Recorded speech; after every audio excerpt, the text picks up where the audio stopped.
HSC ICT অনলাইনের টিউটোরিয়ালসে স্বাগতম। আজকে আমরা HSC ICT অনলাইন সিস্টেমের পঞ্চম অধ্যায় অর্থাৎ সি প্রোগ্রামিংয়ে যে কোড বক্স রয়েছে সেটি কিভাবে কাজ করে তা শিখব। পঞ্চম অধ্যায়ের সর্বপ্রথম কোড বক্স রয়েছে 5.7.2 হ্যালো ওয়ার্ল্ডে। সি প্রোগ্রামিং কোড বক্সে নিবন্ধন না করে কোনো কোড রান করা যাবে না।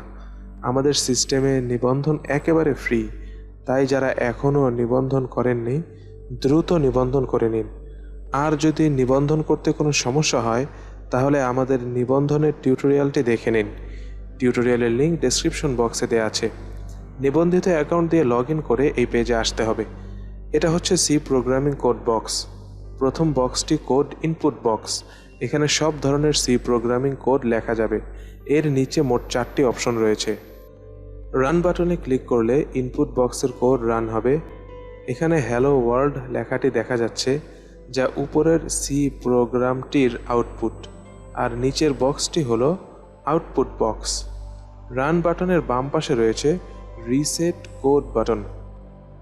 ইনপুট বক্সে কোনো কোড লেখার পর যদি প্রথম কোডে ফিরে যেতে হয়, সেক্ষেত্রে রিসেট বাটনটি ক্লিক করলে এই কোড বক্সের জন্য পূর্ব থেকে বিদ্যমান কোড ফিরে আসবে।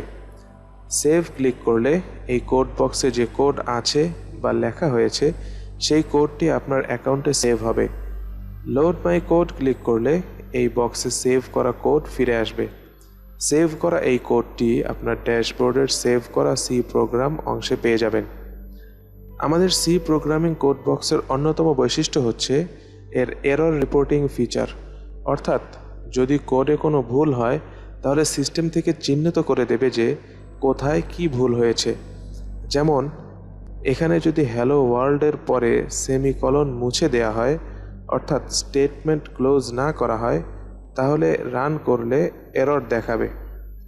Error expected semicolon before return, অর্থাৎ কোড বক্সে রিটার্ন লেখাটির আগে একটি সেমিকলন দেওয়ার প্রয়োজন ছিল। এটি না থাকার কারণে কম্পাইলার এরর দেখাচ্ছে। অনুরূপভাবে সব ভুল চিহ্নিত করে দেবে আমাদের এই কোড বক্স। এই ছিল আমাদের আজকের টিউটোরিয়াল। আশা করি আমাদের সি প্রোগ্রামিং কোড বক্স সম্পর্কে আপনাদেরকে বিস্তারিতভাবে বোঝাতে পেরেছি। HSC ICT অনলাইনের সাথে থাকার জন্য ধন্যবাদ। আপনার সকল ফ্রেন্ডসকে নিয়ে সিস্টেমটি ব্যবহার করার আমন্ত্রণ রইল।